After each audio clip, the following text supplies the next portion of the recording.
Құрметті достар, ассалаумағалейкум. Ерлан Қабата YouTube арнасы. Бүгін Семей қаласындамыз. Орталық матч чемпионаттың Елімай Астана. Өте қызық ойын болды анық. Елімайға да Астанаға 3 ұпай қажет екенін жақсы білесіздер.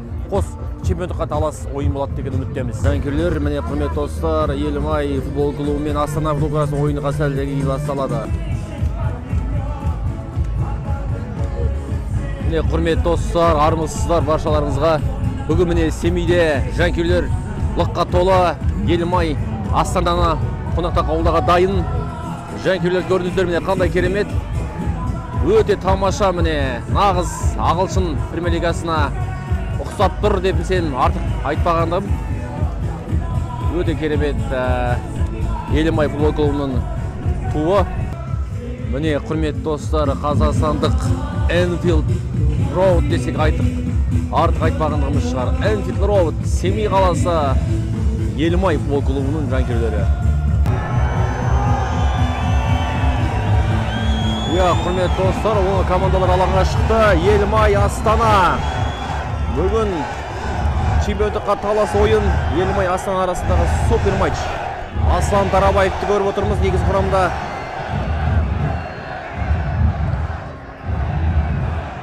Астана футбол клубының міне чемпионды бастаған жігіттер бүгінгі ойынға тас ойын дайын. Мариан Томастың капитандық міндетте.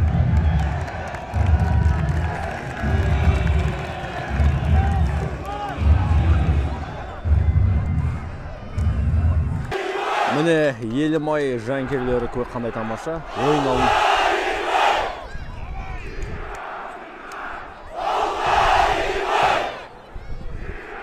Бүгін чемпионаттағы орталық матч Елімай Астана арасында ойын. Құрметті футбол сүйер қауым, міне қазір ойын басталды. YouTube каналға тіркеліп, лайк басып, каналға жазып қойыңыздар. Бүгін Елімай Астана арасындағы ойыннан видео блог түсіретін боламыз. Ойын басталып кетті. Ойынның қазір 5-ші минутта есеп әдісше 0-0 достар. Бірақ ойын басталғаны бастап астаналықтар ойынды өз қолдарына бақылауына алуға тырысуда.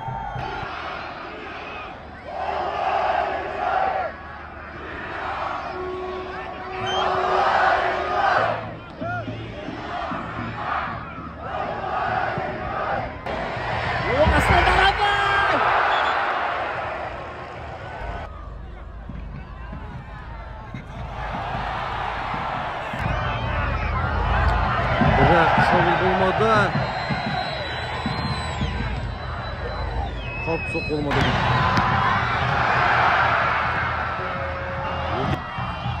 Айып доп соққысы орындалады. Елімайлықтар шауға шығып жатыр. Өте қауіп соққы болды.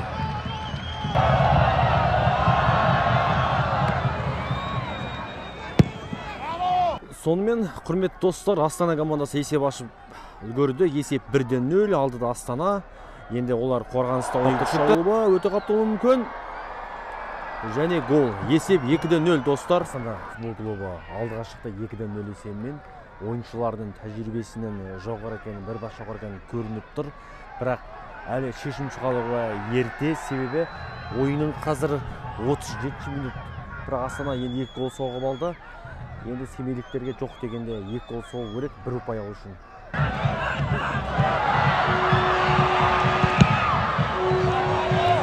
Нөлде 2 есеп, құрметті. Бірақ біз жеңілгеніміз дұрыс емес. Екінші тайында Елімай есепті теңестіріп ұтатынға сенесіз? Иә, сенеймін. Құрметті достар, Елімай орталық стадионымыз бірінші тайын үзіліс. 0-2 жеңіліп жатырмыз. Екінші тайында, бірінші тайын туралы ойын туралы өзінің пікірін айтып өтсін. Елімай өте жақсы ойнады, бірақ сәтсіздік болып қалды. Кішкене сәтсіздік Астанада болып қалды ғой. Астана өте теңесті болды. Екінші тайдан не күтесің? Екінші тайында кімді күтеміз? Елімайдың Семейдегі бүгінгі ең соңғы ойына құрметті футбол сүйер қауым. Және өз жанкүйер алдында бүгін Елімайлықтар жеңілмейді деген үміттеміз. Жоқ, кемде 1 ұпай алуға міндетті Елімай өз алаңда. Чемпиондықтан бір жолата күдірізуі әбден мүмкін. Себебі Елімайдың осыдан кейін 2 ойыны қалды. Ол Атырауға және Шымкентке қонаққа барады. Бірінші тайм туралы өз пікіріңізді айта кетсеңіз, 0-2 есеп. Бірінші тайм туралы айтатын болсақ, бұл жерде бірінші таймның алғашқы 30 минуты жалпы екі құрамда қорқып ойнады. Одан кейін Елімай сәл шабуылға шығайын деп жатқан еді.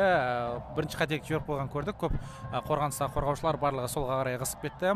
Оң қаптал мүлдем бос қалды. Камаран ешкім жауап тұрған жоқ. Ал екінші гол бұл жерде енді бұндай қателіктерді чемпиондыққа таласып жатқан клуб негізінде жібермеу керек. Бірақ десек те екі орталық қорғаушы қателесіп қалды. Әрі қарай Марин Томастың шеберлігін көріп отырмыз. Бірақ екінші таймда Елімай қазір өте әдемі бастады, өте керемет бастады. Ширақ бастады, шабуылға да шығып жатыр. Жігіттер енді өз алаңында осындай бүкіл келген жанкүйерлердің басын төмен қаратып жібермейді деген ойдамыз. Сол үшін де барынша есе қайтаратын шығар деген сеніміміз бар. Егер Елімай бүгін жеңіліп қалса, онда чемпиондықтан күдер мүмкін бе? Әбден мүмкін, себебі Астана әрі қарай кеше Астанаға керемет тосын сый жасап берді. Орда басы тобылға жеңіліп қалып, сол үшін де егерде бүгін Астана жеңіп жатса, онда чемпионаттың басты фавориті қанша дегенмен көбісі күлгенімен, 9-шы орында жүр дегенімен жоғары қарай көтеріліп келетқанда көріп отырмыз. Жеңіс күтіп тұр. Мұнаншама жанкүйерлер, міне қарап тұрсаңыздар, кешкі АПЛдық ойын нағыз 0-2. Астана ешқандай шыны керек қазір мүмкіндік бермей жатыр Елімайға. Ойын әр ойыншылар тұсап саған көрініп тұр. Және де Астананың әр ойыншылары бір класс жоғары екенін тағы дәлелдеп тұр бар ғой. Ана қарап шабуылға кетті. Осы шабуыл тіпті голға айналып кетудің әр шабуылдары өткір болып жатыр. Тура қылыштай қанжардан суырып алып ішке сұққандай болып тұр, шыны керек бар ғой. Бүгін ауа райы суық. Семей шығыста Семейліктің кезікті қалыпты шабуылы, бірақ аяқсыз қалды. Астананың қосалық құрамдағы ойыншылар Рамазан Каримовты, Исламбек көріп отырмыз. Екінші тайында бұл жігіттер қазір орталық уақытта шыққалы әбден мүмкін. Себебі олар жаттыр. Сонымен құрметті достар, 81-ші минут есеп 3-0. Астана 3-ші голды соқты. Енді өте қиын болады. 82-ші минут. Көп футбол сүйер қауым айтады, Астананың фанаттары жоқ деп. Астананың фанаттары бүгін міне Семей қаласында келген екен. Өз сүйікті командаларын қолдауға. Міне Астананың фанаттарының көңіл күйлері тамаша. Себебі оның командасы 3-0 есебімен жеңіп жатыр. Елімай жоқ дегенде бір гол соғу керек. Жанкүйерлер үшін келген барша қақпадан былай арнайы алшақтап көрсетейік сіздерге. Және өте қауіпті болуы мүмкін. Бірақ астаналықтар ойын аяқталды. 0-3. Астана командасы жеңіске жетті. Елімай командасына маусым үшін рахмет. Тамаша өз жерінде керемет ойын көрсетті. Бір ғана жеңіліс болды. Соңында қалған матчтың барлығына елімайлықтар өз жанкүйерлеріне керемет эмоция сыйлағаны үшін мен Семейдегі командаға алғысын білдіремін. Барговский. Астаналық міне Елімай командасы өз жеріндегі соңғы ойыны міне жанкүйерлерге алғысын білдіріп жатыр. Қолдаған үшін. Рамазан, жеңіс құтты болсын. Сіздердің бүгінгі жалпы чемпиондыққа бір қадам қалды. Жалпы ойын туралы өзіңіз айтып жіберсеңіз бір ауыз пікіріңізді. Баршаңызға ассалаумағалейкум. Біріншіден жеңіс құтты болсын. Астаналықтар, өздеріңіз көріп жатсыздар. Бізде күнтізбе өте қиын. Осы 15 күнде 7-8 ойын ойнаймыз. Бірақ біз қазақ футболының абыройын сақтап жатырық. Біз Астана жалғыз клуб Қазақстандікі.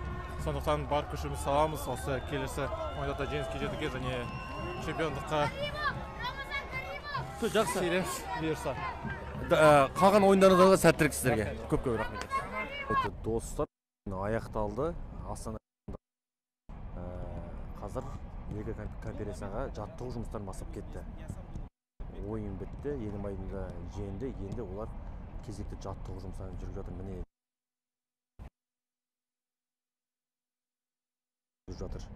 жаттығуға да, дайындауға да уақыттары жоқ екен. Сол үшін ойыннан кейін бір жаттығу конференция лигасына дайындықты қазірден бастап кетті.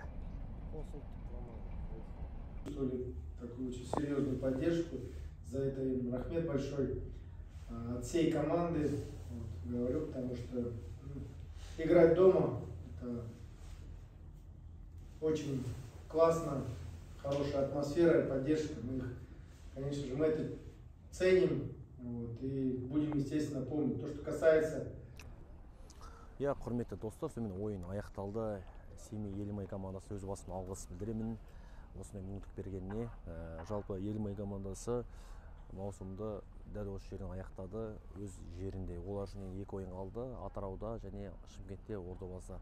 Құрметті достар, менің YouTube каналыма жазылып тіркеліп қойыңыздар. Елімай қазақ футболының астанасы, өз басым өте қуаныштымын бүгінгі ойын көргеніме, түсіргеніме.